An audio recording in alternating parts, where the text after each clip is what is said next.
Hey, what's going on YouTube? Silent Something One Night here, bringing you the start of a new series that I'm currently working on, which is basically giving my 2 cents on how I recommend players to get better in competitive video games.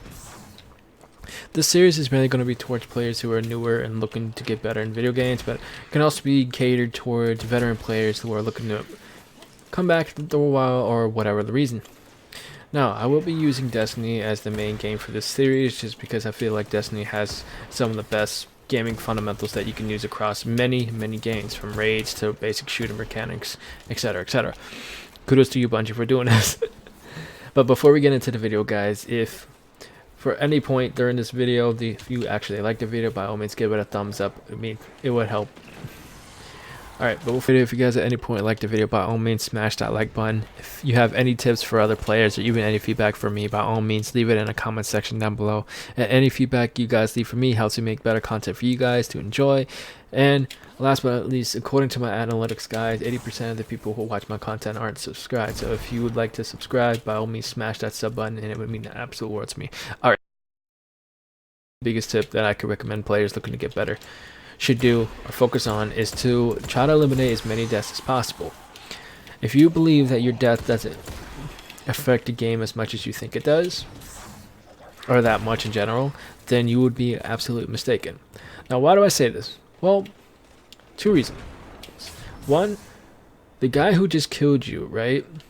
There's two things that's going to happen. One or two things is going to happen. Generally, what's going to happen is after he's killed you, he's going to move on to a better position, which is going to allow him to take out one, two, maybe even the whole team if he's able to get a good enough flank. And then two, what might happen is instead of doing that, they might just be able to take out or take over a complete major objective just because, well, they had the man advantage. And if you guys have watched any Overwatch games or League of Legends, any team-based game for the most part, you would know that man advantages or being up with just one person can make a big difference. Now, there are games like Destiny where you can get value out of dying, but generally, for the most part, dying gives you little to no value. Now, what did I mean? Now, let me go back to the Destiny point real quick. I don't know if they still have it in the game, and if not, guys, let me know in the comment section down below. I do appreciate that. So, in Destiny, generally, if you die, you can see the person that killed you. Actually, I could just test that right now. Alright, so now that the Shank killed me, you see how you can see the outline of the Shank? So, why is this of value? Because being able to see the outline of him, I'm able to see it anywhere, even through walls. So what I could do is I could communicate that to my team, and now they know where that player is at all times. Even if I'm out the match, that's still important information. Alright, but generally it'll be better just to be on the field, just because the more people you have on the field or in the game as possible, it's the better your odds. One body means the difference because that's one person. It's one extra point of damage.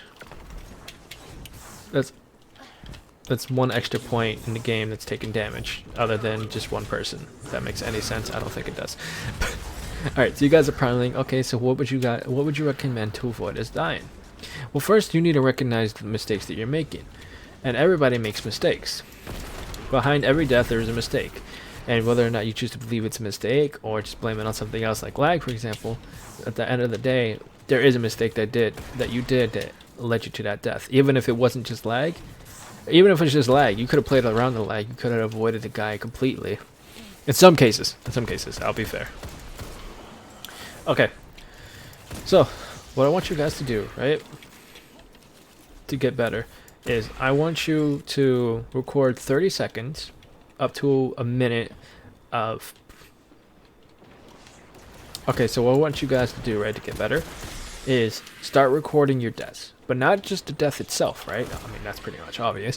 What I want you to do is I want you to record 30 seconds up to a minute. And then I want you to look at your gameplay. And you're going to look for one of these four things. These four things are basically the majority of reasons why people get killed in video games. The first one is... what it was. I actually forgot what it was at the top of my head. I have a script right here. That is not good. The first one is positioning. This is being how close you are to your team, the use of your cover, being on the high or low ground, or just somewhere in general you have no business being at that time. And the second being awareness, recognizing enemy abilities, kits, weapons, current spawn locations, vehicles in some games, and also both teams' map positioning. The third being mechanical. This is basically your aim and your movements. These make a giant difference, trust me. And then a fourth, as you guys could probably guess, was lag.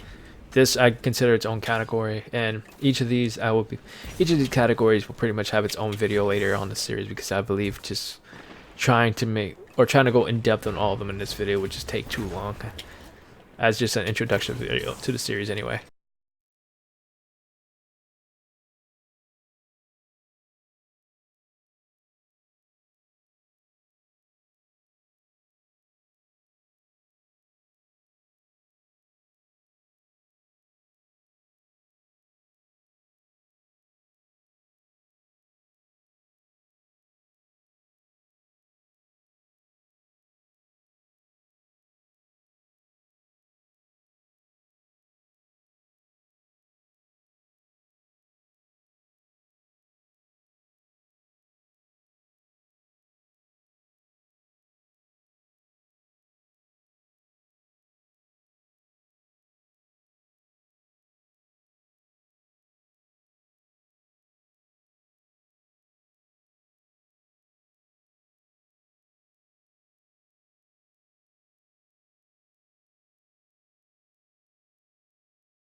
Veteran players, for example, just have more experience into the game, so they've already overcome these mistakes, either subconsciously or whatnot.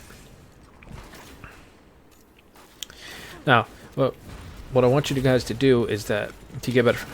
Now, what I want you guys to do to get better is from here, when you're looking at the game footage, I want you to pick out one of the mistakes you did, just one, right? And the next few matches that you play, or whatever game time, or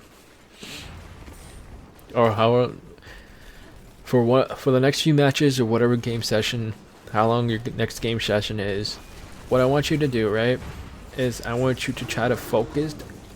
I want you to think and actively try to avoid making that same mistake again. Now, why do I say this? Because eventually, over time, you're subconsciously going to stop making that mistake, therefore not dying to that ever again.